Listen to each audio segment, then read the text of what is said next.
ഒരുപാട് പുരുഷന്മാർ വീണു പോവുകയാണ്.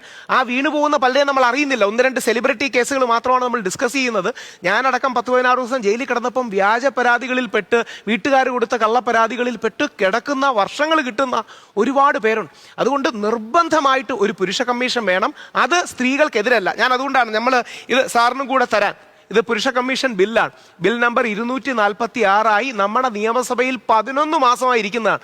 ഇന്ത്യയിൽ ആദ്യമായിട്ട് നമ്മളാണ്, എൽദോസ് കുന്നപ്പള്ളിയാണ് പ്രൈവറ്റ് മെമ്പർ ബിൽ. എൻ്റെ കോൺസെപ്റ്റ് പേപ്പറൊക്കെ നമ്മുടെ ടീമാണ് പ്രിപ്പയർ ചെയ്തത്.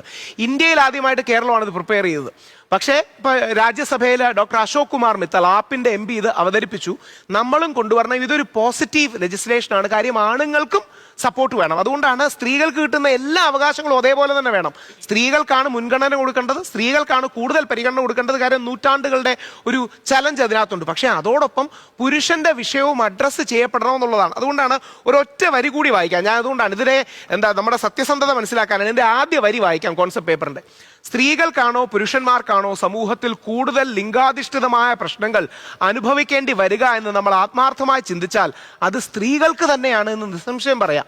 എല്ലാ കണക്കുകളും പഠനങ്ങളും അത് തന്നെയാണ് തെളിയിക്കുന്നത്. എന്നാൽ മാറുന്ന ലോകത്തിൽ പുരുഷന്മാർക്കും അവരുടേതായ പ്രശ്നങ്ങളുണ്ടെന്ന് തിരിച്ചറിയുമ്പോഴാണ് വനിതാ കമ്മീഷൻ പോലെ, യുവജന കമ്മീഷൻ പോലെ ഒരു പുരുഷ കമ്മീഷൻ വരുന്നത്. ഇന്നല്ലെങ്കിൽ നാളെ ആ പാതയിലേക്ക് നമ്മൾ നീക്കിക്കൊണ്ടിരിക്കുകയാണ്. സാറടക്കമുള്ള കേരളത്തിലെ ഏറ്റവും ഒരു പ്രമുഖ മാധ്യമ പ്രവർത്തകൻ അത് ചർച്ചയ്ക്ക് എടുക്കുന്നത് തന്നെ അത്തരമൊരു ആശയത്തിന്റെ പ്രസക്തിയാണ് ചൂണ്ടിക്കാട്ടുന്നത്.